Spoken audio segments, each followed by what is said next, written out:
हरिः ओम्।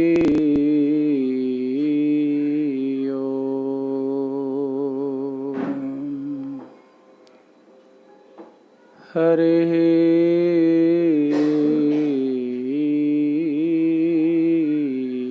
ओम्।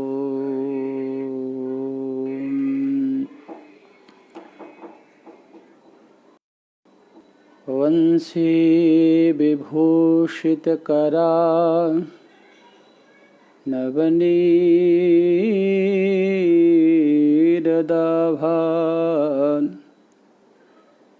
पीताम्बरादुर्निबिम्बफलाधरोष्ठान् पूर्णेन्दुसुन्दरमुखान् दरविन्दनेत्रान् कृष्णात् परं किमपि तत्त्वमहं न जाने। कृष्णात् परं किमपि तत्त्वमहं न जाने। गंगातरङ्गरमणीयजटाकलापम् गौरी निरन्तरविभूषितवामभागम् नारायणप्रियमनङ्गमदापहारम् वाराणसीपुरपतिं भज विश्वनाथम्। वाराणसीपुरपतिं भज विश्वनाथम्। अखिल ब्रह्मांड नायक जगदाधार जगनियंता श्री काशी विश्वनाथ भगवान, माँ गंगा, माँ अन्नपूर्णा और वाराणसी के काशी की कोतवाल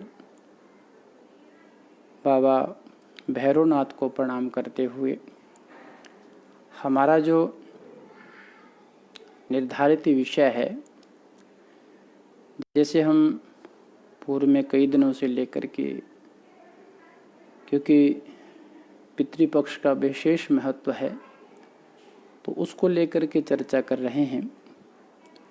तो आज के सत्र में हम लोगों का यह विशेष एक प्रवचन है हमारे परम श्रद्धेय प्रातः स्मरणीय पूज्यपाद वेद दर्शनाचार्य श्री स्वामी गंगेश्वरानंद जी महाराज, जो कि अहमदाबाद में दिया गया था। उसी प्रवचन को आज हम वाचन के रूप में यहाँ पर उपस्थित कर रहे हैं। और जो आज का विषय है वो विषय है कि प्राय लोग क्या करते हैं ना, कि हमारे सनातन संस्कृति के जितने भी कर्मकांड हैं या जितने भी शास्त्र विधि के अनुसार पूजा पद्धति है, उस पर लोगों का कुछ आक्षेप रहता है। आज की जो न्यू जनरेशन है वो ये सोचती है कि क्या इस कर्मकांड का विज्ञान के साथ कुछ संबंध है, या फिर विज्ञान इसका समर्थन करता है जो आज कर्मकांड कर रहे हैं लोग उसका। तो मैं आपसे निवेदन कर देता हूँ कि हमारे परम श्रद्धेय पूज्य सतगुरुदेव भगवान ने इन्हीं सब को विचार करके कि आने वाली जनरेशन ऐसा हमारे कर्मकांड पर, हमारे पूजा पद्धति पर आक्षेप करेंगे, सवाल करेंगे, प्रश्न खड़े करेंगे, तो उनके लिए जो हमारी 2-4 दिन से जो चर्चा चल रही है श्राद्ध पक्ष को लेकर के, पितृपक्ष को लेकर के, तो आज उन लोगों के लिए जो हमारी सनातन संस्कृति की पूजा पद्धति पर जो प्रश्न खड़े करते हैं, जो सवाल पैदा करते हैं, उन लोगों के लिए आज का मुख्य विषय है कि क्या श्राद्ध जो है उनका कोई वैज्ञानिक आधार है? तो आज का हमारा विषय है कि श्राद्ध कसौटी पर। ऐसा करे क्या है कि श्राद्ध क्या है? विज्ञान की कसौटी पर। अब देखिए, पिछले जो भी हमारी चर्चा हुई, जो प्रवचन हुए पूज्य गुरुदेव भगवान के जो प्रवचन हुए, उसमें हमने ये जाना है कि मानवीय जीवन के संचालन में पितरों का कितना बड़ा हाथ है।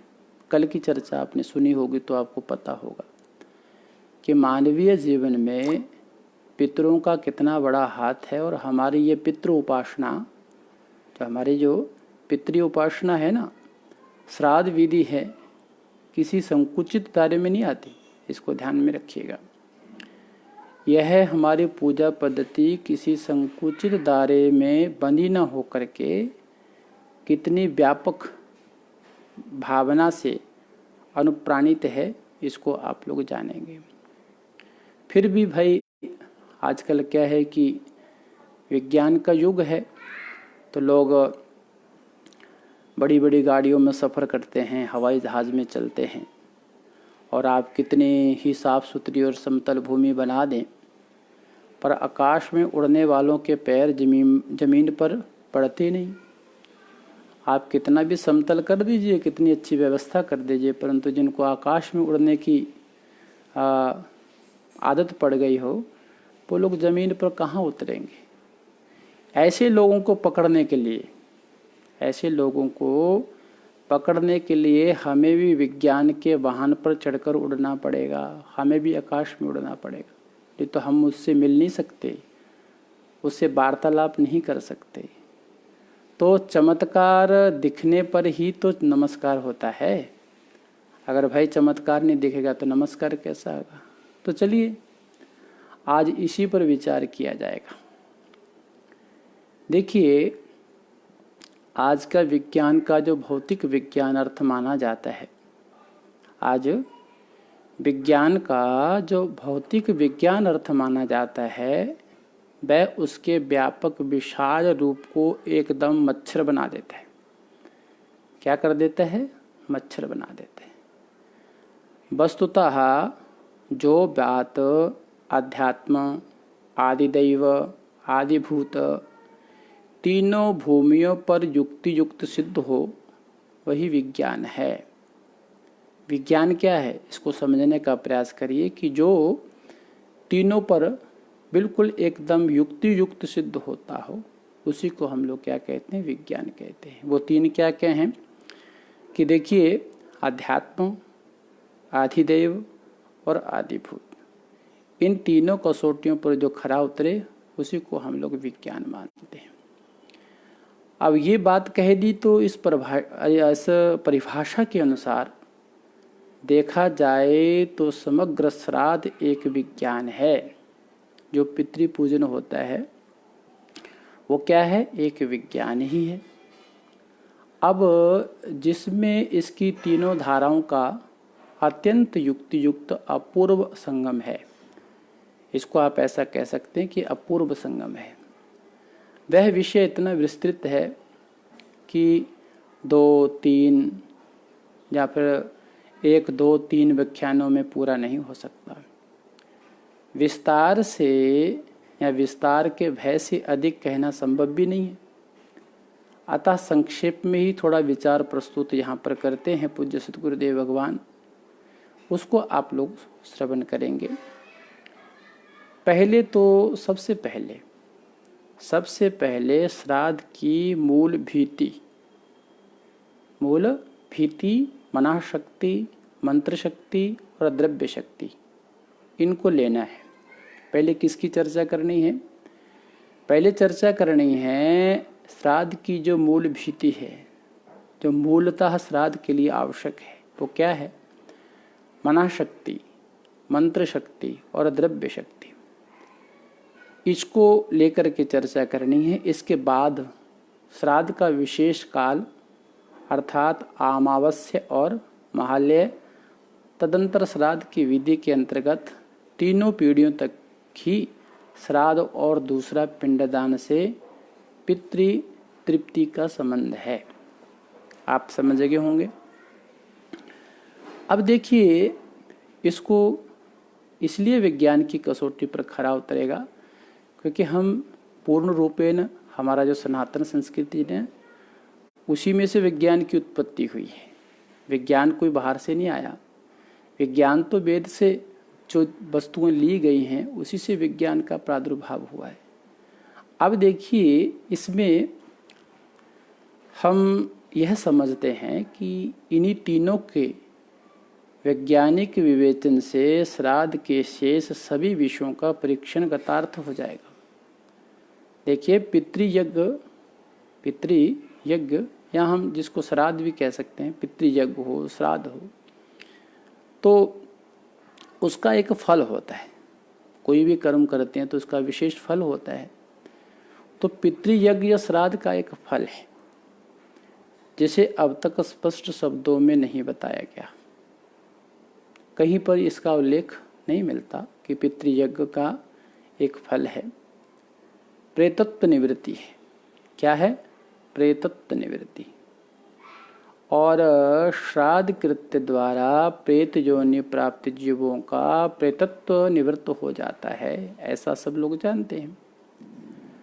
तो मनुष्य की मृत्यु के समय उसके पुत्र पौत्र आदि जुटकर रोने धोने लगते हैं। कोई कहता है, हाँ पिता, हमें छोड़कर कहाँ जा रहे हो। कोई कहती है, हाँ प्राणधार, यह अपराध हुआ तो मुझे अकेली को छोड़े जा रहे हो। तो यह सब देख करके सुन करके यदि मुमुक्षु हो, मोह मूर्छित हो, इस दुनिया से उठ जाता है तो कहते हैं वो प्रेत योनि को प्राप्त होता है। किसको प्राप्त होता है? प्रेत योनि को प्राप्त होता है। अपमृत्यु आत्मघातादि प्रयुक्त आस्मिक मरण से भी मृतक को प्रेत योनि में जाना पड़ता है। बात को समझो, क्या कह रहे हैं। उसको भी क्या करना पड़ता है? प्रेत योनि में जाना पड़ता है। उसकी प्रेतत्व निवृत्ति का रामबाण उपाय है श्राद्ध। उस प्रेत निवृत्ति का रामबाण उपाय क्या है? श्राद्ध है। कैसे है? जैसे सर्प से काटे मनुष्य की मूर्छा नौसादर और कली चूना सूंघाने से मिट जाती है। आजकल तो वो लोग डॉक्टरों के पास जाते हैं, परंतु पुरातन पद्धति यही थी कि जब किसी को सांप काटता था तो उसको नौसादर और कली चूना सूंघाते थे और वो सूंघाते ही वो उसकी जो मूर्छा थी वो मिट जाती थी और वो मूर्छित व्यक्ति पुनः फिर चेतना में आ जाता था। ठीक इसी तरह श्राद्ध से प्रेत योनि में पतित मनुष्यों का प्रेतत्व भी छूट जाता है। क्या छूट जाता है? प्रेतत्व भी छूट जाता है। इसलिए कहा जाता है कि हम श्राद्ध को विशेष महत्व इतना क्यों देते हैं। तो प्रेतत्व योनि से छुड़ाने के लिए ही श्राद्ध को इतना महत्व दिया गया है। अब इसमें ध्यान रखिए कि श्राद्ध में महाकाली, महालक्ष्मी, महासरस्वती, श्राद्ध में महाकाली, महालक्ष्मी, महासरस्वती, ये तीनों शक्तियों का अद्भुत संगम है। इन तीन शक्तियों का अद्भुत संगम है। यहाँ एक शक्ति दुर्दम से दुर्दम दानवों का क्षण भर में दमन कर डालती है और वहाँ तीनों के संगम की बात ही क्या है। जब एक शक्ति ही सबका संहार कर सकती है तो यहाँ पर तीन तीन शक्तियाँ हों, वहाँ पर तो कहने ही क्या है, तो जो सामर्थ्य इन तीन शक्तियों में है वही सामर्थ्य श्राद्धीय तीन शक्तियों में भी भरा पड़ा है। श्राद्धीय जो तीन शक्ति हैं उसमें भी भरा पड़ा है। ये तीन शक्तियाँ कौन कौन सी हैं? तो मैंने अभी कहा ना, मना शक्ति, मंत्र शक्ति और द्रव्य शक्ति। ये तीन शक्तियाँ कौन कौन सी हैं? मना शक्ति है, मंत्र शक्ति है और द्रव्य शक्ति है। बड़ी बड़ी शक्तियों को, इन त्रिविध शक्तियों के यथाविधि प्रयोग द्वारा अनुष्ठित श्राद्ध कृत्य का लोहा मानना पड़ता है। फिर क्षुद्र प्रेत आदि की तो बात ही क्या है भाई, प्रेत आदि क्या करेंगे इसमें।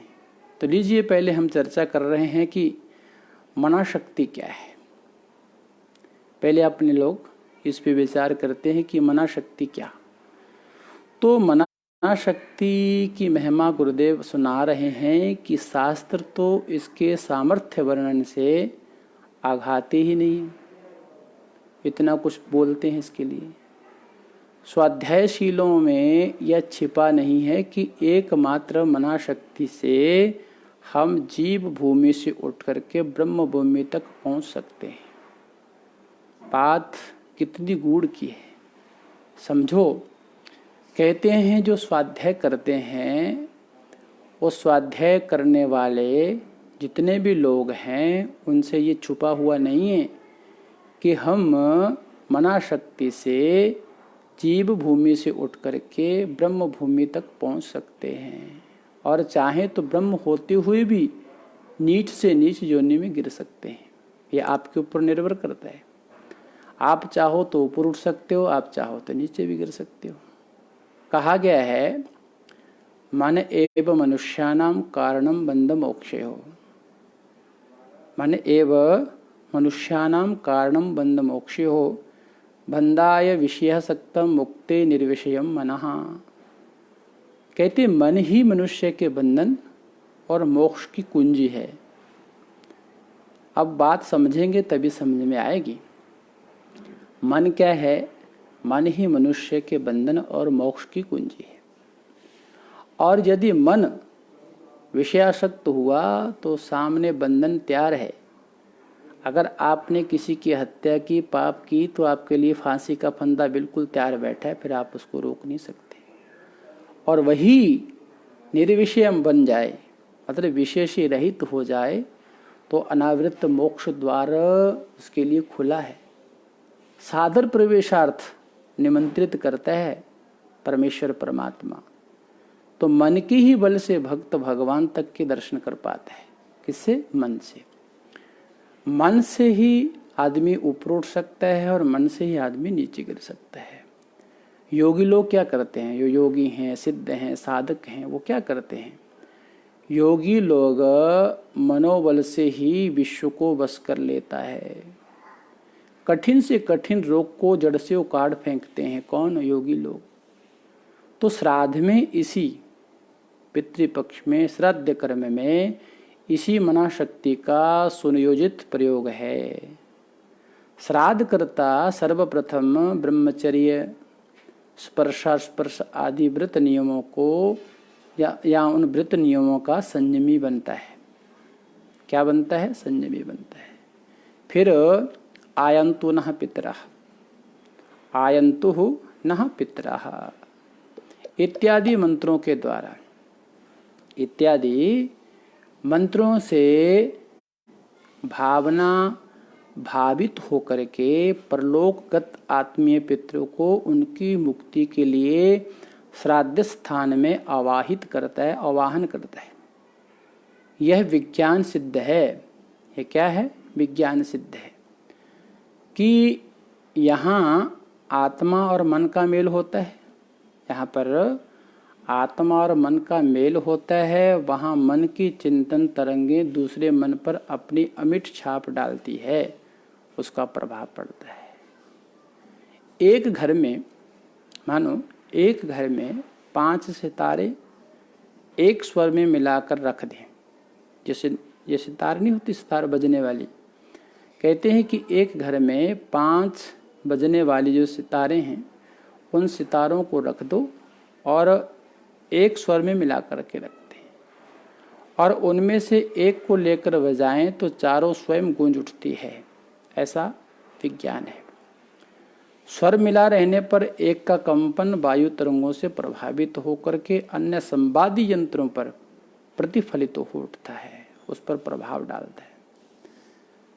जब जड़ में इतनी शक्ति है तो क्या सुसंस्कृत एवं समाहित चेतन मन दूसरे संवादी मन पर अपनी छाप नहीं डाल सकता क्या?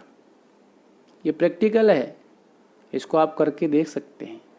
ये कोई मनगढ़ंत बात नहीं है, ये प्रैक्टिकल है। इसको आप करके देख सकते हैं कि घर में रखिए वाद्य यंत्र और वो एक स्वर में मिला करके रख दीजिए, एक को बजाइए, सब बजने लग जाते हैं। क्यों भाई? ये तरंग का उस पर प्रभाव पड़ता है। जबकि इसी तरह वह भी अपनी मुक्ति का संकल्प रखता है। क्या रखता है? संकल्प रखता है। फिर कहा गया है शास्त्रों में क्या कहा गया है कि आत्मा वे जायते पुत्रः, आत्मा वे जायते पुत्रः, अपनी आत्मा ही पुत्र रूप से प्रकट होती है, अपनी आत्मा ही पुत्र रूप से प्रकट होती है। तो इस तरह भी पिता पुत्र के आत्म मन की स्वाभाविक एकता सिद्ध है, इसको तो नकार नहीं सकते। अतः पुत्र जब शुद्ध अवस्था में स्थित हो, विशेष प्रकार की संस्कृत मना शक्ति से परलोकगत माता पिता का आवाहन करे तो निश्चय ही उसके सुस्कृत्य और संस्कारित कर्म से उन्हें लाभ मिलेगा। क्या मिलेगा? उन्हें लाभ मिलेगा। एक और सर्वदेव निवास भूत ब्राह्मण, सर्वदेव निवास भूत ब्राह्मण, और दूसरी ओर शुचि शुभ और मना शक्ति संपन्न पुत्र। अब देखिए ब्राह्मणों को क्या कहा जाता है। ब्राह्मणों की एक संज्ञा है सर्वदेव निवास भूत, यानी ब्राह्मण में सभी देवता निवास करते हैं। क्या करते हैं? ब्राह्मणों में सभी देवता निवास करते हैं। इसलिए सर्वदेव निवास भूत ब्राह्मण और दूसरी ओर शुचि भूत और मना शक्ति से संपन्न जो पुत्र है, अगर दोनों के संकल्प जब मृत पितरों की सदगति चाहेंगे तो जहाँ भी उद्दिष्ट पितर का मन होगा वहाँ श्राद्ध विधि बल से समगृहित से शुभ संकल्प पहुँच करके अपना प्रभाव डाले बिना नहीं रह सकते, जरूर प्रभाव डालेगा। वैसे भी अगर हम देखें, विचार करें, वैसे भी अगर हम विचार करते हैं तो चंद्रमा मन का क्या है? अधिष्ठात्री देवता है। चंद्रमा क्या है? मन का अधिष्ठात्री देवता है। अतएव मन का चंद्रलोक में या चंद्रलोक से स्वाभाविक संबंध होने के कारण, चंद्रलोक से स्वाभाविक संबंध होने के कारण भी चंद्रलोकवासी पितरों के साथ श्राद्धकर्ता और भोक्ता की मानसिक क्रियाओं का संबंध स्वतः सिद्ध होता है। इसको तो आप इनकार नहीं कर सकते, स्वतः सिद्ध होता है। योगी है, संसार त्यागी सन्यासी है, महात्मा है, वह अपने मनोबल और आत्म बल से ही अपने पूर्वज पितरों का उद्धार कर देते हैं। ये कोई कपोल कल्पना है, ये कोई बात अपने से बनाई हुई थोड़ी है, ये तो शास्त्रों में लिखा हुआ है, सब बातें प्रसिद्ध हैं। योगी हैं, जो संसार त्यागी सन्यासी हैं, महात्मा हैं, वो अपने मनोबल से और आत्मबल से अपने पूर्वज पितरों का उद्धार कर देते हैं। योगादि साधनों द्वारा सुपृष्ट मनोबल प्राप्त होने से उन्हें गृहस्थों की तरह गृहस्थ जीवन में जो अपना व्यतीत कर रहे हैं, गृहस्थ जीवन जो अपना चला रहे हैं, उन्हें गृहस्थों की तरह स्थूल श्राद्धों का आश्रय नहीं लेना पड़ता। किनको? योगी को, सन्यासी को, महात्मा को। उनको क्या नहीं लेना पड़ता? गृहस्थी की तरह श्राद्धों का जो वह आश्रय नहीं लेना पड़ता। मनोबल से ही, यानी मनोबल से और स्मरण मात्र के द्वारा वे पितरों को सूक्ष्म रूप से सब कुछ पहुंचाते और उनकी सदगति कर देते हैं। ये बात हम नहीं कह रहे, ये शास्त्र कह रहा है। इसके विपरीत, अब ये तो संतों की बात हुई, इसके विपरीत सामान्य जो गृहस्थ हैं, सामान्य गृहस्थों को श्राद्ध द्वारा उनका मनोबल अर्जन करके उनका उपयोग करना पड़ता है। तो किसी भी प्रकार से देखें यह सारा मनोबल का ही विलास है। जब तक मनोबल नहीं होगा तब तक कुछ हो नहीं सकता। आप भी जानते हैं इस बात को कि मनोबल अगर आपके पास है तो उस मनोबल के द्वारा ही आप आगे बढ़ सकते हैं। बस यही मना शक्ति है। इसी को हम लोग क्या कहते हैं? मना शक्ति कहते हैं। ये मना शक्ति से ही सब कुछ होता है, जो श्राद्ध में पूरे सक्रिय रूप से काम करती है। अगर मना शक्ति नहीं है तो श्राद्ध करते रहो आप, कुछ नहीं होने वाला। फिर श्राद्ध कर्ता के जो पूर्वज किसी कुकर्म वश, किसी दोषवश प्रेत योनि में चले गए हैं, इधर उधर भटक रहे हैं, जिनकी सद्गति नहीं हुई है, अनिकेतन और अनाश्रित हो असह्य दुख महोदधि में निमग्न और नितांत अशांत हैं, वे इस महनीय मना शक्ति के प्रभाव से क्यों न प्रेतत्व से मुक्त हो जाएं? क्यों नहीं होंगे? वो तो मुक्त होना ही है उनको। तो इसलिए ये विचार करने वाली बात है कि हम सर्वप्रथम किस पर विचार करें? मना शक्ति पर। मना शक्ति है तो सब कुछ है, मना शक्ति नहीं तो कुछ भी नहीं। इसलिए मना शक्ति पर विशेष करके जोर दिया गया है। अब दूसरी जो शक्ति है, और दूसरी शक्ति क्या है? दूसरी शक्ति है मंत्र शक्ति।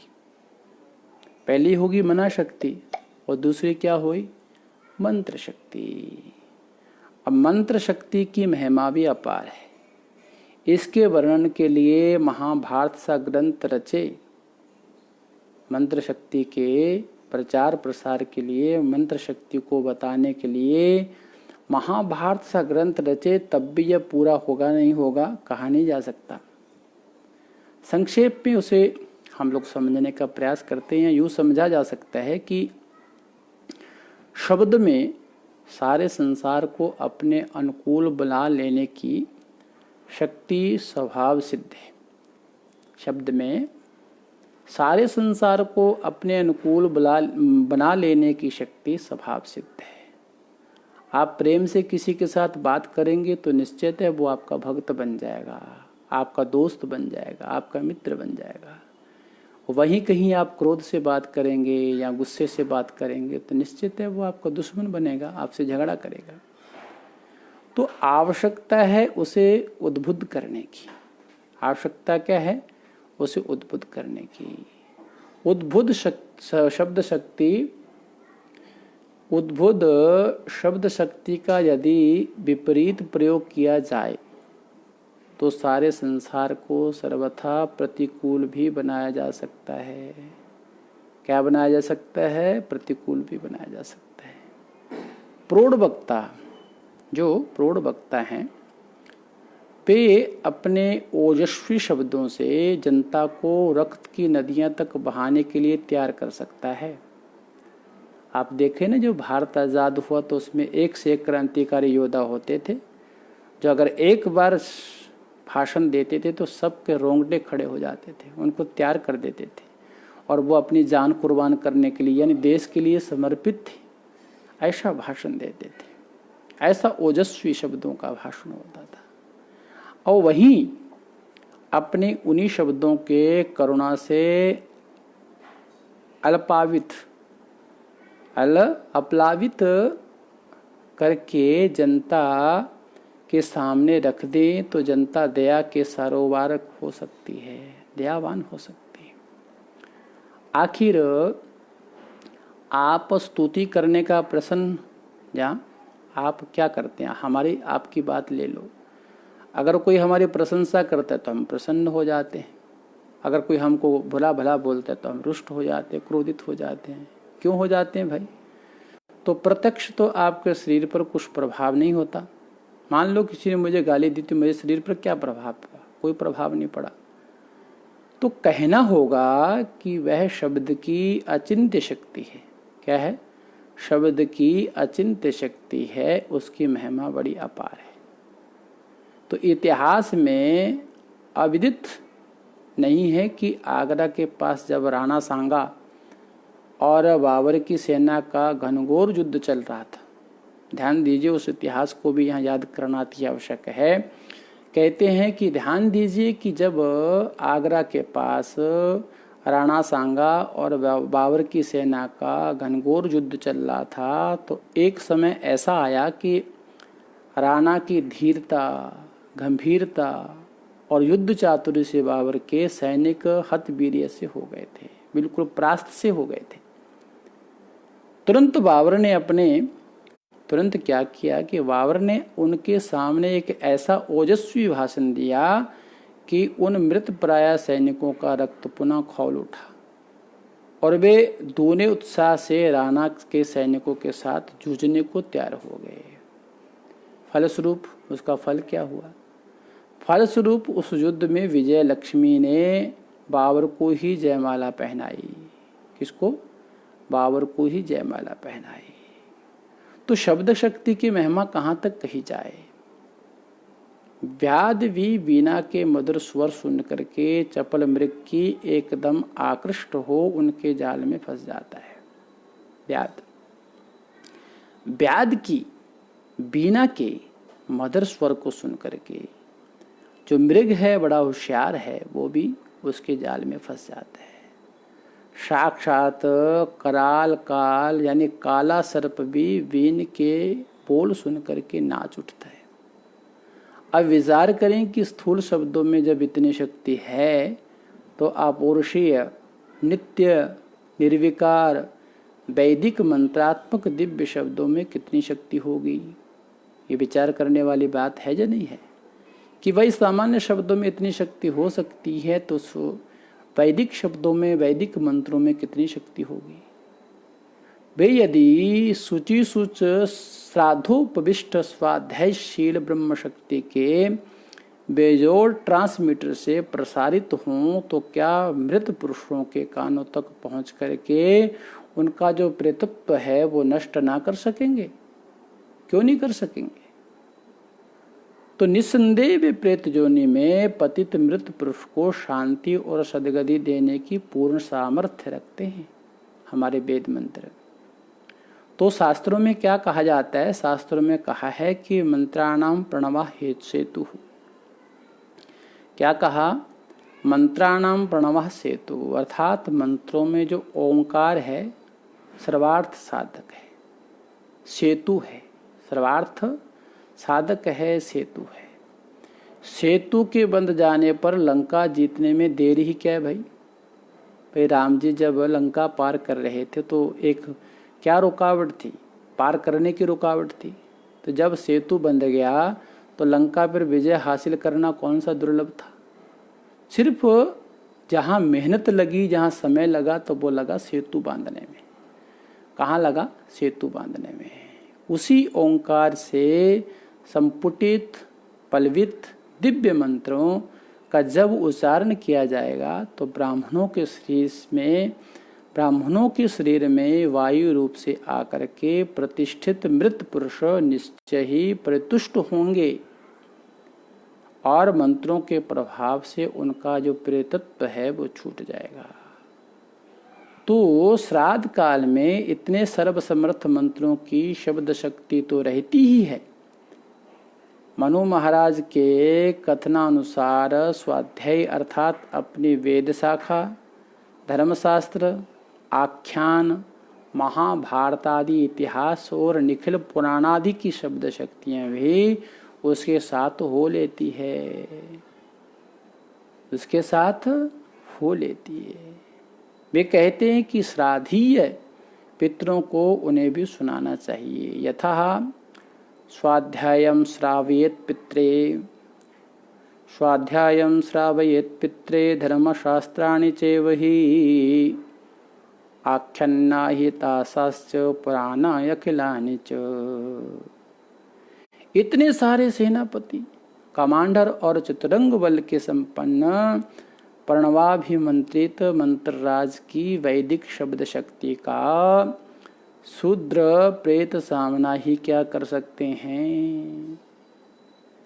श्लोक में कथित आख्यानों में कठोपनिषद का नचिकेतोपाख्यान सुनाने पर तो तत्काल मृत पुरुष प्रेत योनि त्याग के परम पद प्राप्त करता है। कहते हैं कितनी सुंदर चर्चा है।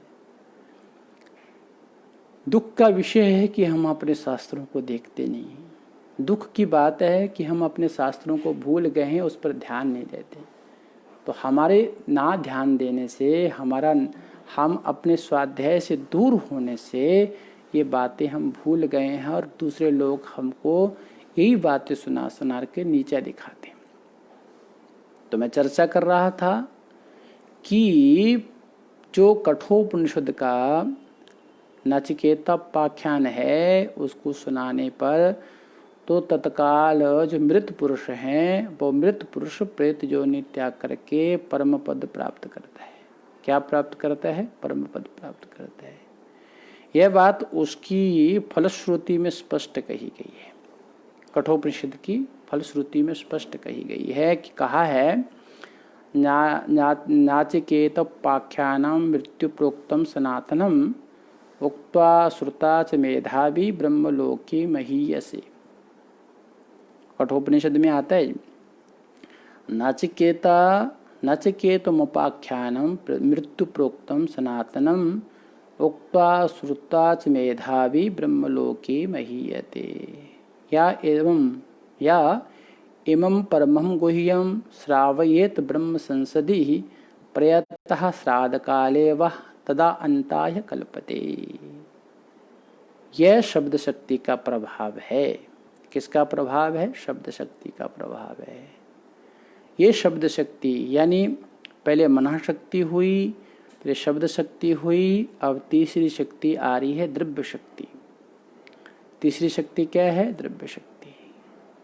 द्रव्य शक्ति भी मृत पुरुष को प्रेत योनि से मुक्त करने की कम सामर्थ्य नहीं रखती है। द्रव्य शक्ति भी मृत पुरुष को प्रेत योनि से निकाल देती है, उसको मुक्त कर देती है। अब देखिए कैसे। तो कहते हैं कि द्रव्यों में अलौकिक शक्ति निहित है। द्रव्यों में क्या है? अलौकिक शक्ति निहित है। वैज्ञानिक विभिन्न द्रव्यों के संयोगों से उसे उद्भुत करके तरह तरह के चमत्कार आज दिखा ही रहे हैं, नहीं दिखा रहे? अगर आपके पास पैसा नहीं होगा भाई साहब तो रोटी खाने के लाले पड़ जाते हैं। तो अगर पैसा होगा तो आज लोग बड़ी बड़ी गाड़ियों पे घूम रहे हैं, हवाई जहाज पे घूम रहे हैं, बड़ी बड़ी बातें कर रहे हैं। और आज वैज्ञानिक जो आविष्कार कर रहे हैं, अगर उनके पास द्रव्य न हो, सरकार उनको अनुदान न दे, तो कहाँ से वो इतने चमत्कार कर पाएंगे? तो चिकित्सा शास्त्र तो पूर्णतः द्रव्य शक्ति पर ही आधारित है। जो हॉस्पिटल हैं, हॉस्पिटल में काउंटर पे जाओगे ना, तो जब तक आप एडमिशन फीस जमा नहीं करेंगे तब तक आपका ट्रीटमेंट चालू नहीं होगा। पहले आप वहाँ पर रजिस्ट्रेशन करवाएंगे। रजिस्ट्रेशन करवाने के बाद जब आप फीस जमा करेंगे तब तक आपको वो स्ट्रक्चर पे डाल के रखेंगे। आपको वहाँ से उठाएंगे नहीं, भले आप तड़प रहे हैं, भले आपका कुछ भी हो रहा है, परंतु पहले पैसा दो तब आपका इलाज शुरू होगा। तो द्रव्य में कितनी शक्ति है देखिए। क्योंकि औषधियों की अद्भुत शक्ति से असाध्य रोग भी नष्ट हो जाते हैं। ब्राह्मी बूटी है ना, ब्राह्मी बूटी आप जानते हो। ब्राह्मी बूटी के सेवन से एकाग्रता आ जाती है। ध्यान से लिख लो इस बात को। पर असली होने चाहिए भाई, नकली नहीं। ऐसा नहीं कि कोई पत्ती तोड़ के दे दिया और आपको कहा कि ये ब्राह्मी बूटी है, खा लो, ऐसा नहीं।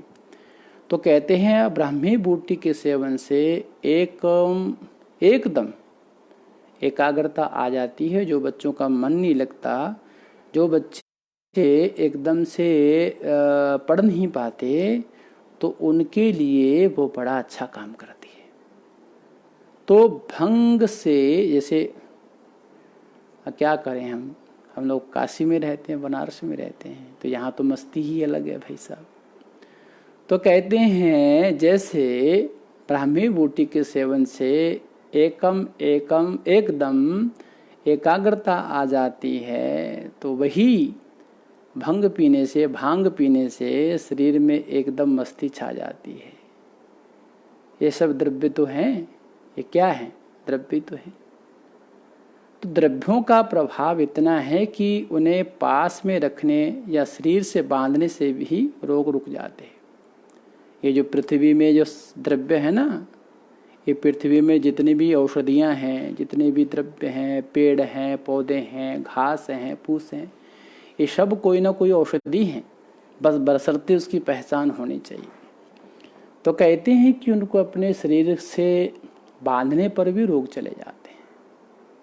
सदेही की जड़ बांधने पर, सह देही कोई एक वृक्ष है, कहते हैं उसकी जड़ बांधने मात्र से ज्वर का भागना आप लोगों ने देखा सुना होगा। गांव में पहले ऐसी पद्धति थी, गांव में पहले ऐसे लोग इलाज करते थे। कहाँ कोई हॉस्पिटल में ज़्यादा था, जंगल में गए, वहाँ से घास तोड़ करके ले आए और बांध दिया और आदमी ठीक हो जाता था। तो श्राद्ध में भी ऐसे ही पदार्थ लिए जाते हैं। जो सामग्री है वो क्या है, श्राद्ध में जो हम लोग पूजन के लिए सामग्री लेते हैं वो क्या है, ये भी तो द्रव्य है। तो जिनकी शक्ति से पितरों को तृप्ति हो जाए, ऐसे द्रव्य जिनकी शक्ति से पितरों की तृप्ति हो जाए। तो आपने पीछे सुना होगा कि गज छाया, जब हम चर्चा की थी, गज छाया योग के समय मधु मिश्रित द्रव्य देने पर पितरों की अक्षय तृप्ति बताई गई है। अक्षय तृप्ति बताई गई है। घृत है, दुग्ध है आदि, इनमें ऐसी शक्ति है कि श्राद्ध में उसके प्रयोग से पितरों की शीघ्रातिशीघ्र तृप्ति हो जाती है। ऋषियों ने द्रव्यों की शक्ति का सूक्ष्म विचार करके ही ये सब पदार्थ श्राद्ध में ब्राह्मणों को खिलाने के लिए चुने गए हैं।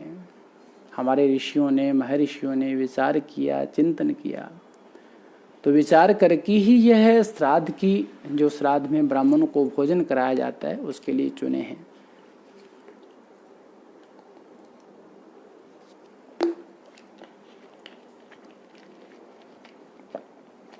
श्राद्ध में तिलोदक है, श्राद्ध में तिलोदक है, कुश है आदि और भी वस्तुएं हैं।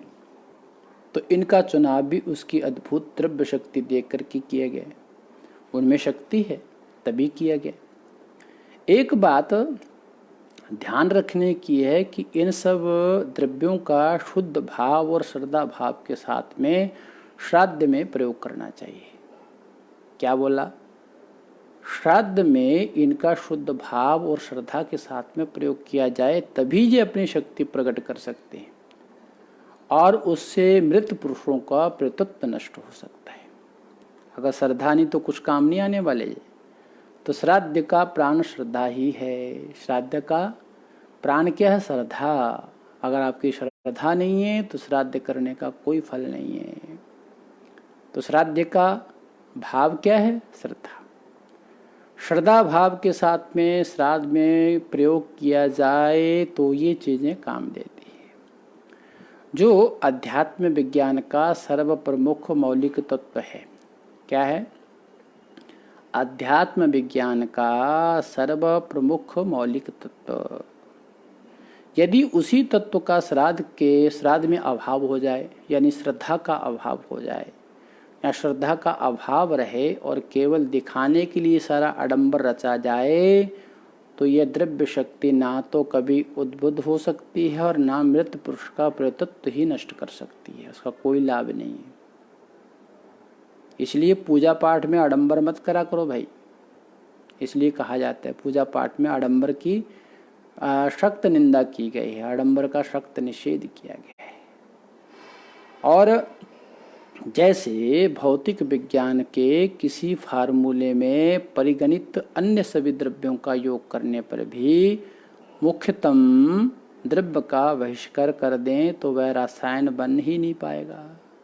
मान लो कि कोई औषधि बना रहे हैं, उसमें मुख्य जो चीज़ है उसको नहीं डालेंगे तो क्या वो औषधि तैयार होगी? नहीं हो सकती।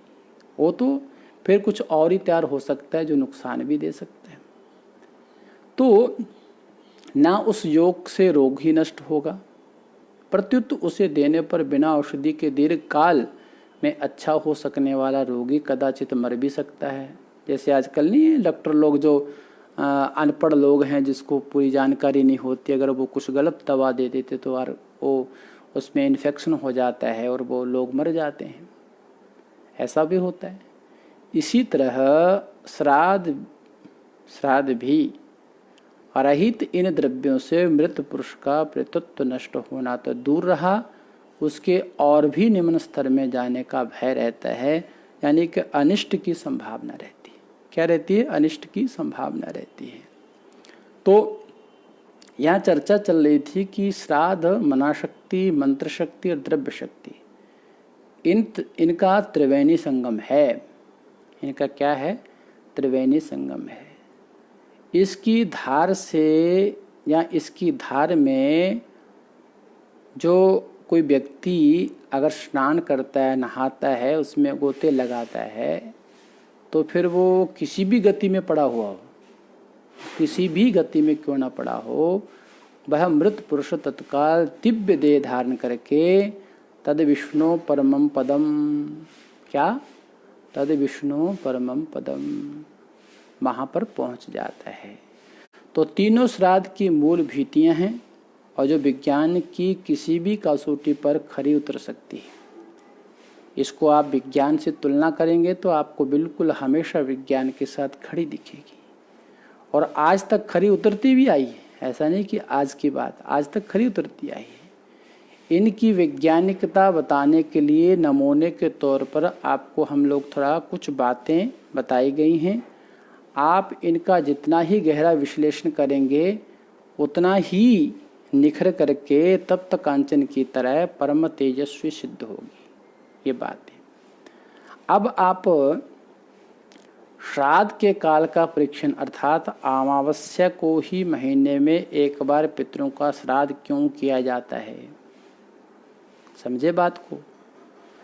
अब श्राद्ध के काल का परीक्षण करते हैं कि अमावस्या को ही महीने में एक बार पितरों का श्राद्ध क्यों किया जाता है, और आश्विन कृष्ण पक्ष को ही पितृपक्ष क्यों माना जाता है, इस पर विचार करते हैं। इसके लिए पहले भगवान के प्राकृतिक साम्राज्य की शासन व्यवस्था समझनी आवश्यक है। तो पहले भी चर्चा हो चुकी है कि ईश्वर के प्राकृतिक जो साम्राज्य है ना, जिसकी चर्चा हम लोग कल किए थे, वो देव हैं, ऋषि हैं। तो पितरों का बहुत बड़ा स्थान है। तो इनमें ऋषियों का तो ज्ञान के क्षेत्र में एकाधिकार है। ऋषियों का क्या है? ज्ञान के क्षेत्र में एकाधिकार है। प्रत्यक्ष शासन के क्षेत्र में दैव और पितरों का ही विशेष संपर्क है। इनके बीच आपस में किसी प्रकार का मतभेद ना खड़ा हो, दोनों का शासन ठीक ठीक चले और इस तरह दोनों को सम्मिलित शासकीय शक्ति का लाभ प्राकृतिक साम्राज्य को मिल सके। इस दृष्टि से उस जगत सूत्रधार, जगत की रचना करने वाले ईश्वर है, परमात्मा है, वो लीला नटवर नागर ने देव और पितर दोनों के स्वभाव और सुविधा दे करके उनके शासन के अलग अलग काल नियत कर दिए हैं। क्या कर दिए हैं? उनके अलग अलग काल नियत कर दिए हैं, समय नियत कर दिए हैं। एक के शासन काल में उसी का शासन चले, दूसरा तत्कालीन शासक के ही अनुशासन में रहे। यानी जब एक अध्यक्ष बन जाए तो जो दूसरे हैं सब उस अध्यक्ष के नीचे काम करेंगे, वही काम जो अध्यक्ष का आदेश होगा वो करेंगे। आज की तरह थोड़ी कि अगर कोई किसी को कुछ कह देता तो उसमें लात गुस्से चलते हैं, लड़ाई हो जाती है, झगड़ा, तुमने मुझे कह कैसे दिया, आदेश कैसे दिया, ऐसा नहीं है। उस परमेश्वर ने कितनी शासन सत्ता को कितने ढंग से बनाया है, ये बातें समझने की है। आजकल के नेताओं के मुंह पे मारने की है कि देखो हमारे ईश्वर ने कोई भेद नहीं किया, पर तुम्हारे वोट की राजनीति ने कितना भेद डाल दिया। आज मानव को मानव देखना पसंद नहीं करता। ये आपकी मूर्खता के कारण आज ये समाज कहाँ से कहाँ जा रहा है। ये समझने वाली बातें हैं। हमारे परमेश्वर ने कोई भेद नहीं किया। परमेश्वर के लिए सबको बराबर का अधिकार दे करके सबकी व्यवस्था बनाई हुई है। तो भले ही वह अपने काल का सर्वतंत्र स्वतंत्र शासक हो, इसकी पूरी पूरी व्यवस्था कर दिए, यह उस सर्वबुद्धि नियंता की कितनी बड़ी बुद्धिमत्ता है, उस परमेश्वर की कितनी बड़ी बुद्धिमत्ता है कि उसने सृष्टि का निर्माण करके कितने सुंदर ढंग से उसको संचालित करने का एक पूरा क्रम बनाया। हाँ, तो भगवान के इस संकेत के अनुसार दिन का पूर्वाहन काल मिला दो। क्या हुआ? भगवान के इस संकेत के अनुसार दिन का पूर्वाहन काल मिला देवों को। किसको मिला? देवों को मिला। और अपराह्न काल मिला पितरों को। पक्ष में शुक्ल पक्ष मिल गया देवों को और कृष्ण पक्ष मिला पितरों को। ऋतुओं में वसंत, ग्रीष्म और वर्षा ये मिली है देवों को, और शरद, हेमंत और शिशिर ये मिली है पितरों को। उत्तरायण मिला देवों को और दक्षिणायन मिला पितरों को। वे अपने अपने काल में बड़ी चुस्ती के साथ जाने कब से शासन चलाते आ रहे हैं। आज तक उनमें आपस में टकराव नहीं हुआ। कभी देखा कि भाई किसी का घर तोड़ दिया तो किसी पे पत्थर फेंक दिया तो किसी को कुछ कर दिया, ऐसा कभी देखा आपने? कभी नहीं हुआ। वो लोग जब से सृष्टि का निर्माण हुआ है तब से सुव्यवस्थित ढंग से अपने कार्य में संलग्न है और चला रहे हैं। उनमें कभी झगड़ा नहीं हो रहा, सुव्यवस्थित चल रहा है। शतपथ ब्राह्मण 1 नहीं 2, 1, 3 और 1, इसमें भी देवों एवं पितरों के इस शासन काल के विभाजन का साक्षी है। उसमें जो उल्लेख आता है, वसंतो ग्रीष्मो वर्षः ते देवा ऋष्टवः श्रद्धे मंता शिशिरस्ते पितरोझा एभा पूर्वतेर्मगास सदेवः। ऐसा उसमें उल्लेख मिलता है कि अब देखना है कि महीने में एक बार अमावस्या को ही पितरों का श्राद्ध क्यों किया जाता है।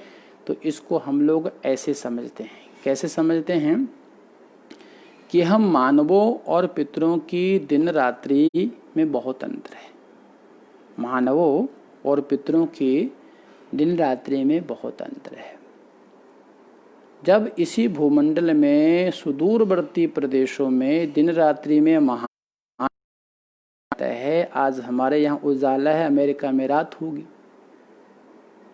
कहीं अभी दिन निकल रहा होगा तो कहीं अभी दिन सूर्य अस्त होने वाला होगा। तो जब हमारे प्रदेशों में ही दिन रात को लेकर के महान अंतर पड़ जाता है, तो यहाँ से कितनी ही दूर चंद्रलोक के निकट रहने वाले पितरों के अहोरात्र में अंतर स्वाभाविक ही है भाई साहब। इसमें तो कोई संदेह नहीं करना चाहिए, वो अंतर तो स्वाभाविक है। तो यह तो आप जानते ही हैं कि सूर्य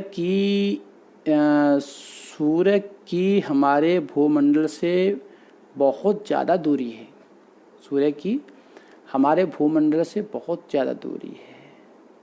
वह जब उदित होता है ना, दिखने लगता है, तो उस काल को हम पूर्वाहन कहते हैं। क्या कहते हैं? पूर्वाहन कहते हैं। जब वह हमारे सिर पर आता है, मध्य में आता है, तो कहते हैं मध्याह्न। और जब से वह गिरने लगता है, सिर से ऊपर से गुजरने लगता है, तब से डूबने तक के काल को कहते हैं अपराह्न काल कहते हैं। देखिए क्या होता है, पूर्वाह्न, मध्याह्न, अपराह्न, ये तीन ही तो काल हैं। इस तरह हमारा एक दिन होता है, शेष सूर्य के अदर्शन का काल रात्रि है। शेष सूर्य के दर्शन का काल रात्रि है। किंतु चंद्रमंडल, चंद्रलोक और सूर्य के बीच इतना अंतर नहीं जितना कि हमारे भूमंडल और सूर्य के बीच में है। उनमें इतना अंतर नहीं है जितना हमारे यहाँ से अंतर है। अतः हमें सूर्य कम दिखता है। क्या दिखता है? सूर्य हमें कम दिखता है, किंतु पितरों को अधिक, क्योंकि वो पास में है। तो यह तो सभी मानते हैं कि दृष्टि के निरोधकों में दूरी भी एक बहुत बड़ा निरोधक है। दृष्टि के निरोधक जो होते हैं माँ, उसमें क्या है कि दूरी भी एक बहुत बड़ा निरोधक है। क्योंकि जिसकी मान लो कि मेरी आंखें कमज़ोर है, मुझे दूर तक दिखता नहीं, तो जरूरी नहीं कि दूसरे की कमजोर उसको बहुत दूर तक दिखता है। तो दृष्टि का दोष है, हमारी दृष्टि में कुछ न्यूनता आ गई है, कमी आ गई है, इसके कारण हमको नहीं दिखता। तो आपको आश्चर्य होगा, पर तथ्य यह है कि हमारे 15 दिनों तक पितरों को निरंतर सूर्य दिखता रहता है। इसको नोट करके रखो, हमारे 15 दिनों तक पितरों को निरंतर सूर्य दिखता रहता है। इसलिए हमारे महीने के 15 दिन उनका एक दिन और शेष 15 दिन उनकी एक रात होती है। शेष 15 दिन उनकी एक रात होती है। हमारा क्या है, हमारे महीने में 15 दिन उनका एक दिन और शेष 15 दिन उनकी एक रात, अर्थात हमारे एक मास में उनका मात्र एक अहोरात्र बीतता है। क्या बीतता है? अहोरात्र बीतता है। तो हम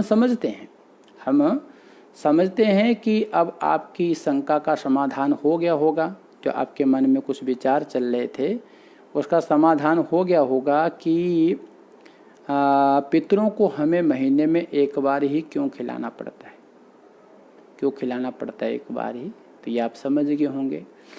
और इतने से ही उनका पेट कैसे भर जाता है, जबकि हमें इस बीच अधिक नहीं तो 60 या कम से कम 30 बार भोजन करना पड़ता है।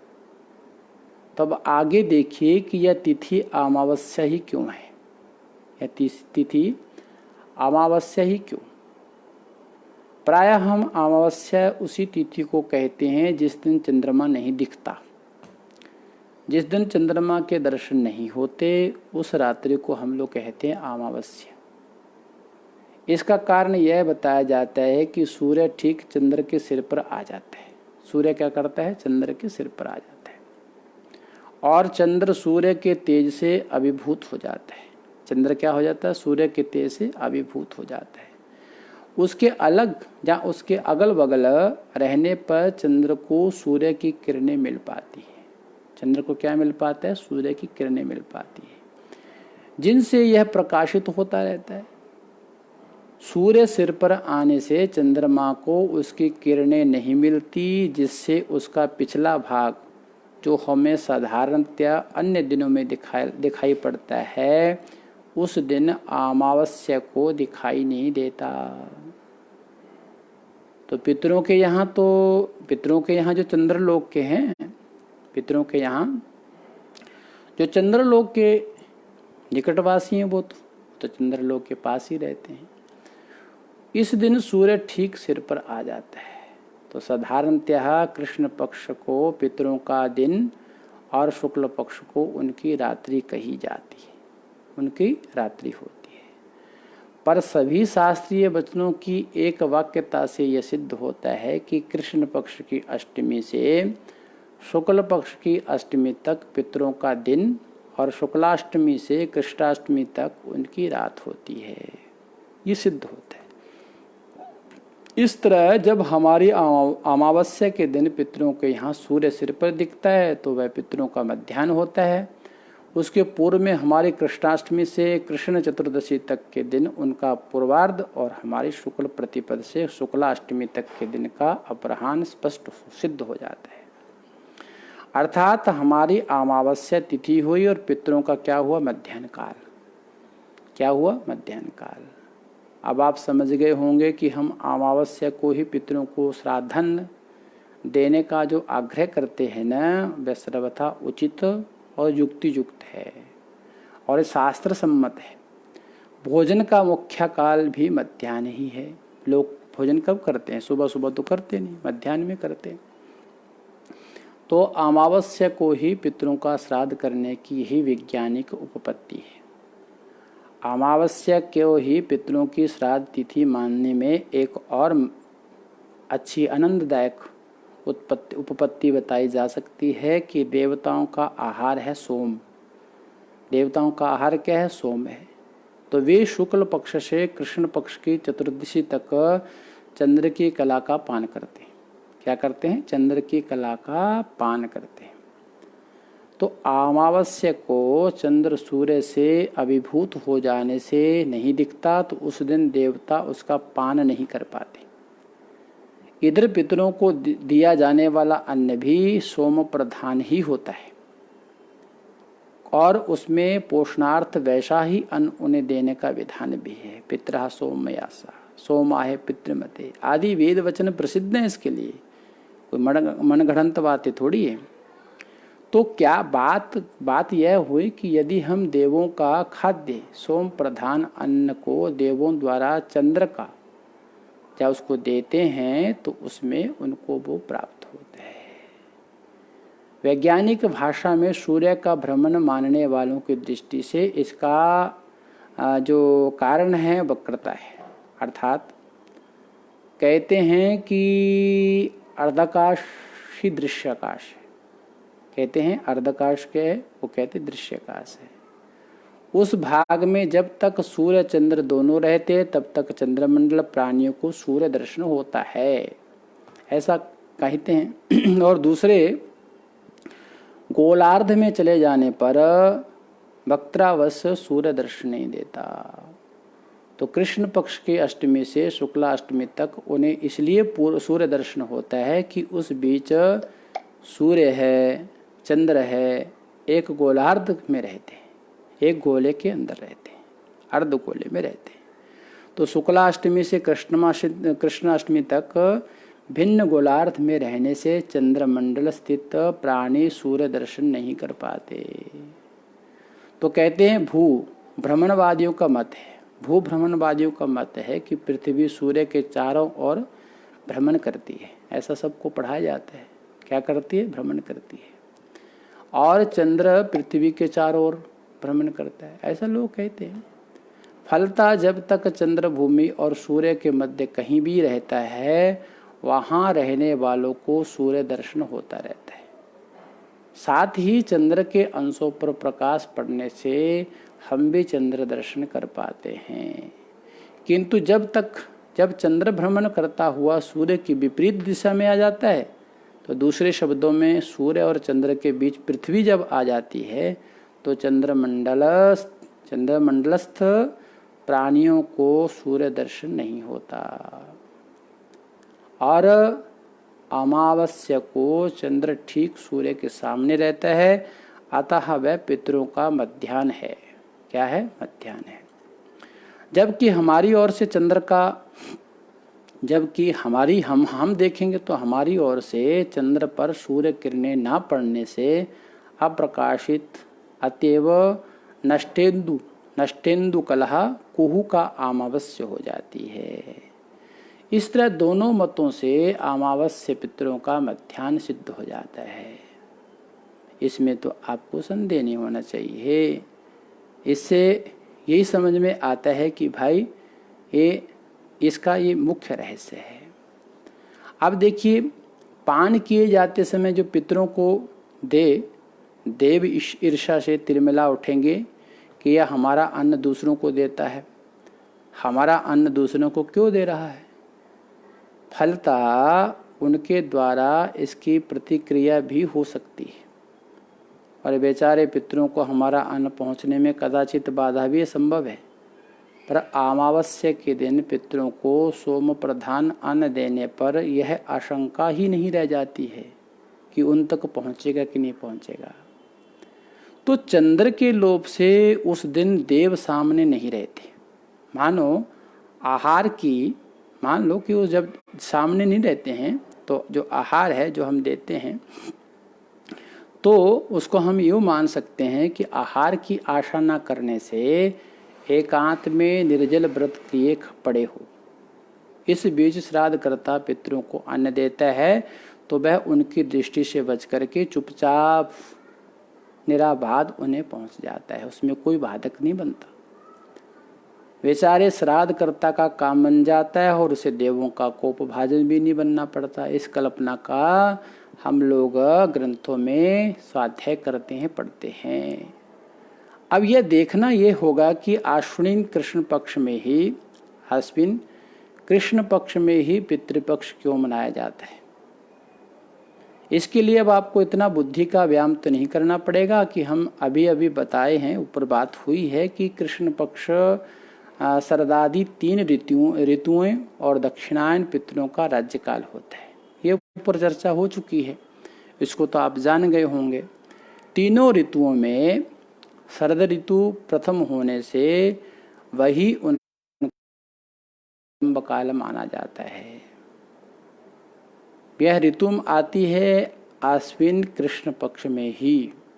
ऋतु कब आती है? आश्विन कृष्ण पक्ष में। इस तरह उस समय दक्षिणायन, शरद ऋतु, कृष्ण पक्ष आदि सभी मिलकर के राजयोग पितृयोग बन जाता है। शतपथ ब्राह्मण में कहा है कि ऋतवः पितरः, ऋतवः पितरः। वहाँ पितरों को ऋतु रूप माना है, ऋतु रूप माना जाता है।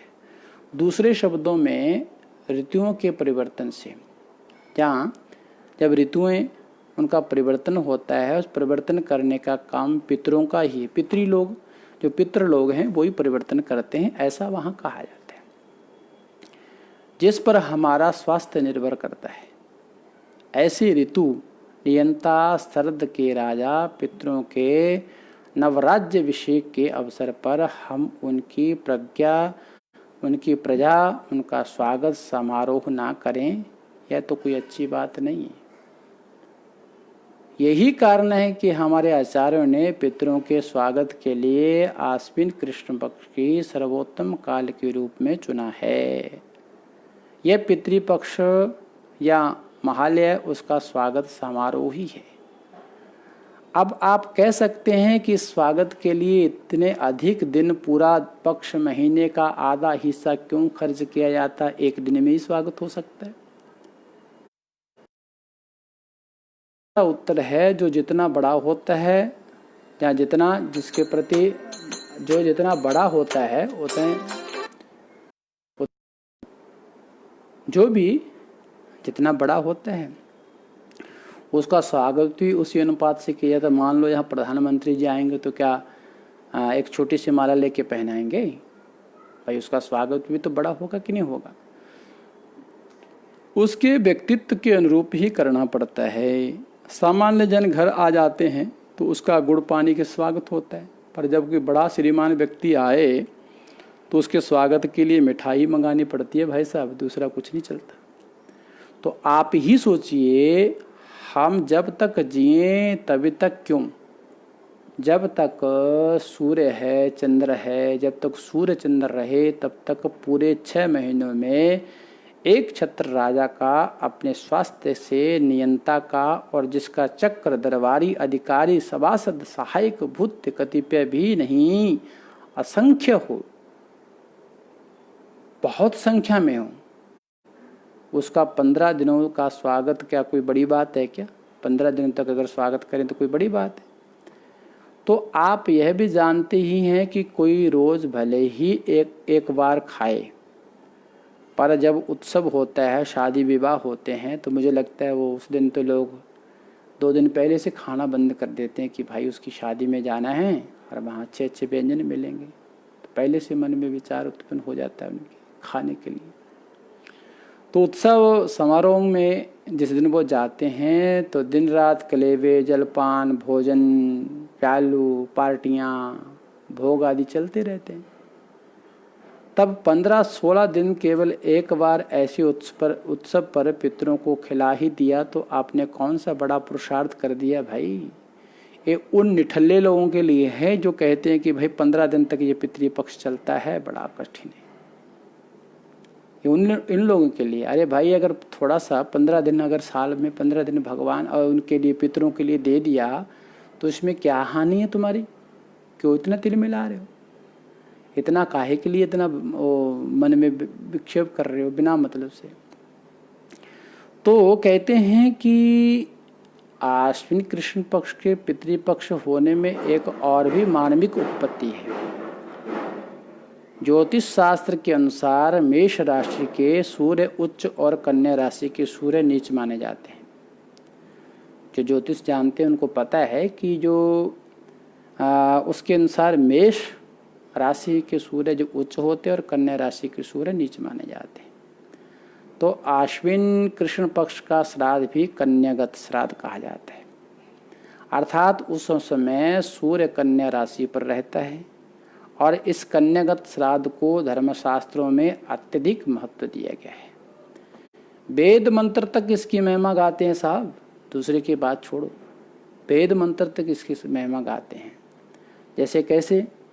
अथर्ववेद में कहा गया है कि सर्वास्ता अवरुंधन स्वर्गः षष्ठ्यं सरस्तु निपदा अविच्छाद अविच्छाद, मतलब शरद ऋतु में छठी संक्रांति यानी कन्या में जो अभिषिक्त वस्तुएं पितरों को प्रदान की जाती है वे सब स्वर्ग को देने वाले हैं। उनसे किसकी प्राप्ति होती है भाई साहब? स्वर्ग की प्राप्ति होती है। अब प्रश्न उठता है, प्रश्न होगा कि इस कन्या संक्रांति में श्राद्ध का इतना आग्रह क्यों किया गया भाई? तो कहना होगा कि उस राशि में सूर्य का नीच होना, उस राशि में सूर्य का नीच होना ही इस आग्रह का हेतु है। अभी अभी जो मेष के सूर्य को उच्च और कन्या के सूर्य को नीच कहा गया है ना ऊपर, तो उसका तात्पर्य यही है कि मेष संक्रमण के समय सूर्य पृथ्वी से अपने नियत ऊंचाई से भी ऊंचा उठ जाता है और दूर चला जाता है, और कन्या संक्रमण में वह पृथ्वी से अपनी नियत ऊंचाई से नीचे उतर जाता है, यानी उसके पास तक पहुंच जाता है, उसकी जो ऊंचाई होती है वो नीचे आ जाती है। देखिए शास्त्रों का स्वाध्याय करने से कितनी बड़ी उपलब्धि होती है ये देखिए। इतना ही नहीं, कहा गया है कि कन्या के 10वें अंश से आगे की राशि तुला के 10वें अंश तक तो सूर्य पृथ्वी से और भी नीचे निम्नतम कक्षा में आ जाता है। प्रत्येक राशि 30 अंशों की होती है। प्रत्येक राशि कितने अंशों की होती है? 30 अंशों की होती है।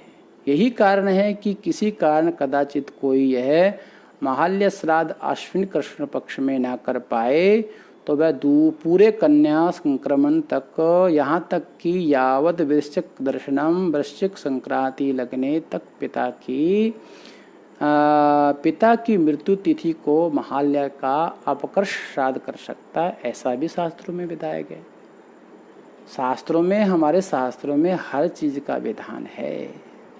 तो अब यह भी समझें कि शास्त्रीय मान्यता के अनुसार पृथ्वी पर किया जाने वाला कोई भी यज्ञ यागादि कर्म पहले सूर्य मंडल के हेड पोस्ट ऑफिस में पहुंचता है और फिर वहां से उसकी सॉर्टिंग होती है और वह तत्त स्थानों पर बंटता है।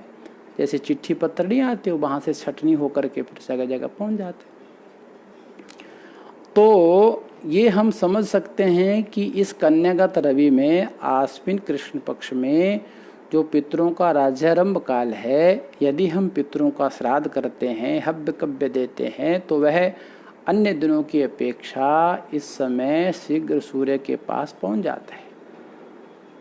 कारण पृथ्वी से उसका फासला इन दिनों बहुत कम रह जाता है, ज़्यादा दूर नहीं रहता, बहुत कम रह जाता है।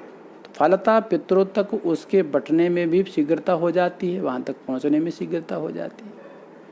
तो देवों को दिया जाने वाला हव्य भी पहले सूर्य के पास ही पहुँचता है, पर वहाँ से पूर्व घूमता घूमता घूमता घूमता लग जाता है। कारण देव उसी के टाउन में, नगर में बसते हैं। देवलोक की स्थिति सूर्य कक्षा के अंतर्गत ही मानी गई है, जबकि पितरों का लोक उससे दूर चंद्र कक्षा के निकट है। तो आश्विन कृष्ण पक्ष में पितृपक्ष मनाने का यह भी एक कारण है।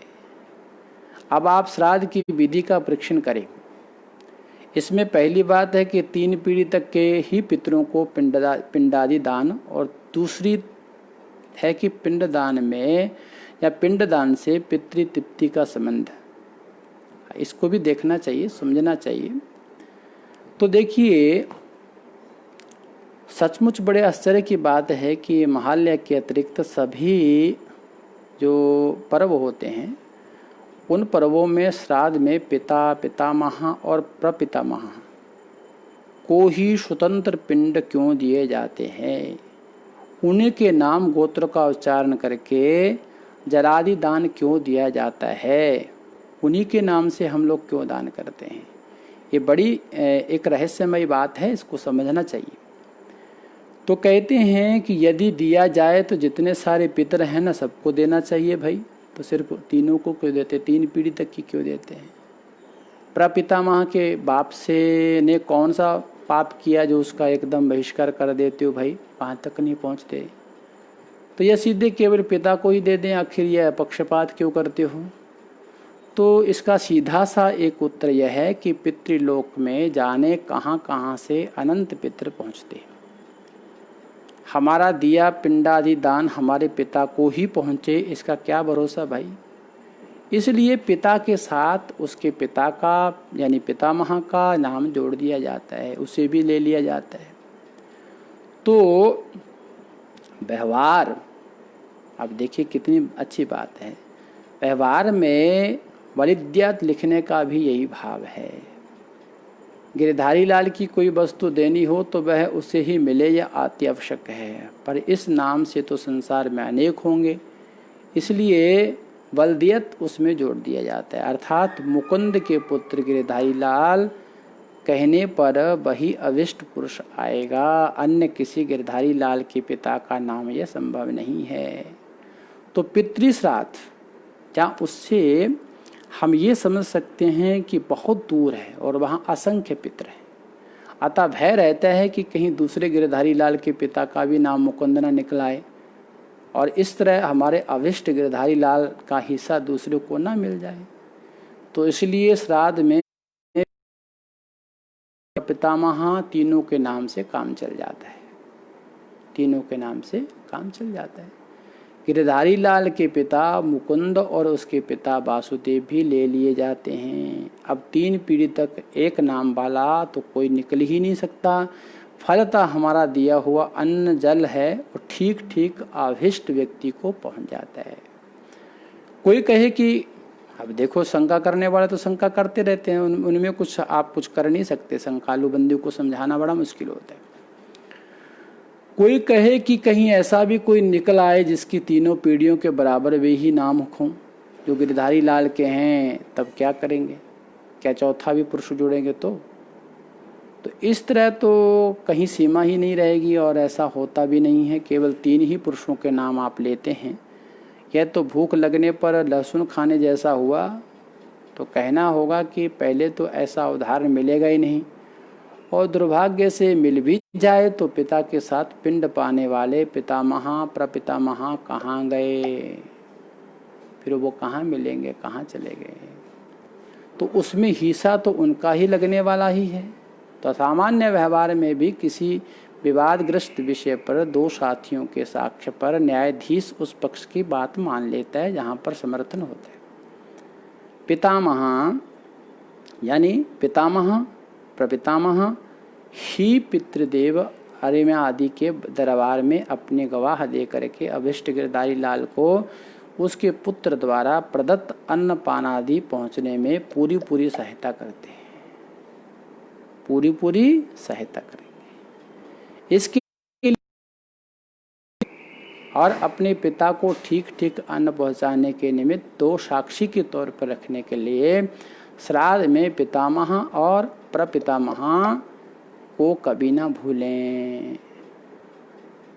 एक और भी दृष्टि है जिसके अनुसार पिता पितामह और प्रपितामह तीनों के ही श्राद्ध में ग्रहण करने का औचित्य स्पष्ट हो जाता है। क्या हो जाता है? स्पष्ट हो जाता है। हमारे पितरों के अधिष्ठाता देव भी 3 हैं। कौन कौन हैं? वसु, रुद्र, आदित्य। कौन कौन से हैं? वसु हैं, रुद्र हैं, आदित्य। सत्व, रज और तम 3 ही गुण होते हैं। ये 3 गुण होने से देवता भी 3 ही हैं। तीसरा एव देवता कहा गया, निरुक्त में कहा गया।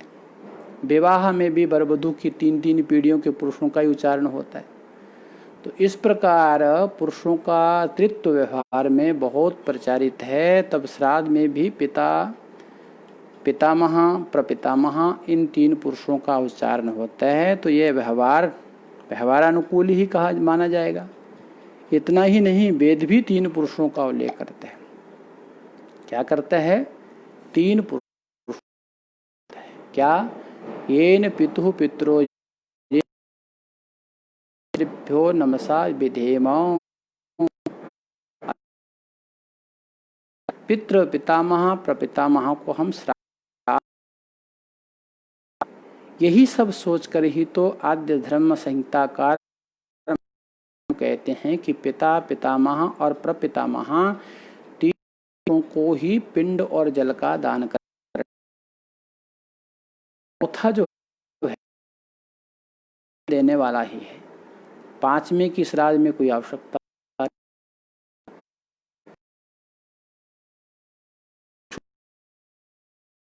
संप्रदायेषां पंचमोनोपपद्यते। वास्तव की तीन ही पुरुषों को ग्रहण की एक अद्भुत वैज्ञानिक उपपत्ति है। कोई किसी को तभी मानता है जब कोई संबंध नाता होता है। संबंध भी जितना हो या संबंध भी जितना अधिक हो, सम्मान भी उतना ही बढ़ जाता है।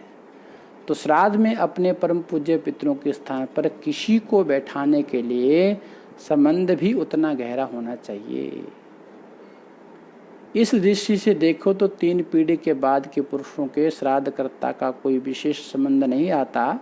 7वीं पीढ़ी के बाद तो गोत्र एक होते हुए भी सापिंड्य सर्वथा समाप्त हो जाता है और विधिवत उसे तोड़ देने पर जन्म मरण के आसोच का भी संबंध नहीं रह जाता। तो जिस संबंध की यहाँ चर्चा कर रहे हैं वह कोई और ना होकर के शुक्र संबंध है। क्या है? शुक्र संबंध है। इसे यूँ समझा जा सकता है, यह तो सभी जानते हैं कि मानव की उत्पत्ति पिता के शुक्र से होती है, वीर्य से होती है।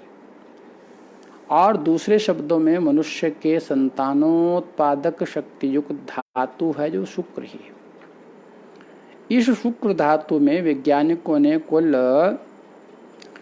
84 अंश माने, जिसमें से 28 अंश उसके अपने अन्नपान आदि द्वारा उपार्जित होते हैं और शेष जो 56 अंश द्वारा प्राप्त। इस तरह 56, 28 ये सब मिल करके इतने बनते हैं।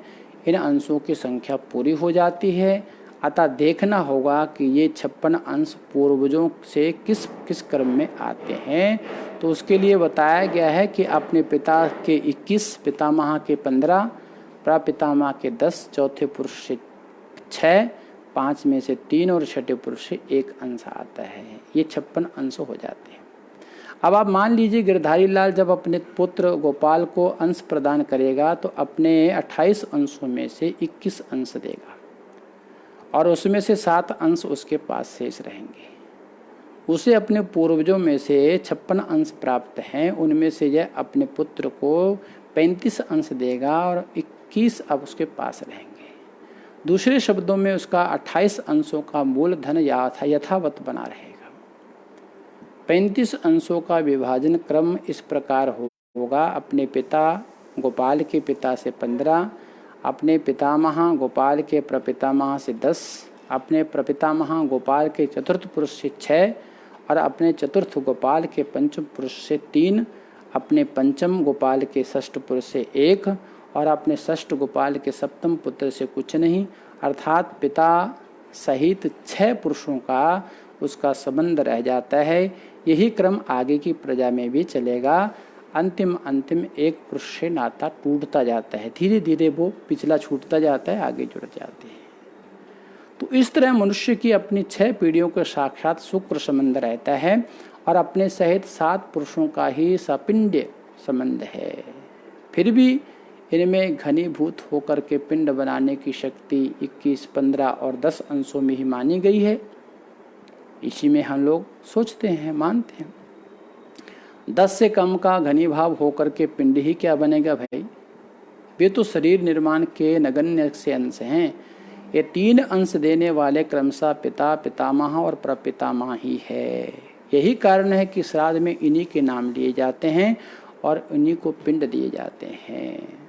तो इस प्रक्रिया को जान लेने पर ही यह स्पष्ट हो जाता है कि हम लोग क्या करते हैं, इसको हम लोग इस प्रकार से जानते हैं। तो इसका कुछ अंश हमारा बचा है जिसकी चर्चा हम लोग कल करेंगे और कल श्राद्ध पक्ष का जो अंतिम है तो उसको हम लोग समाप्त कर देंगे। आज इतने ही कहते अपनी वाणी को पूज्य गुरुदेव भगवान के चरणों में समर्पित करता हूँ और आपकी मंगल कामना करते हुए हरिओम तत्सत, हरिओम तत्सत। बोल सतगुरुदेव भगवान की जय।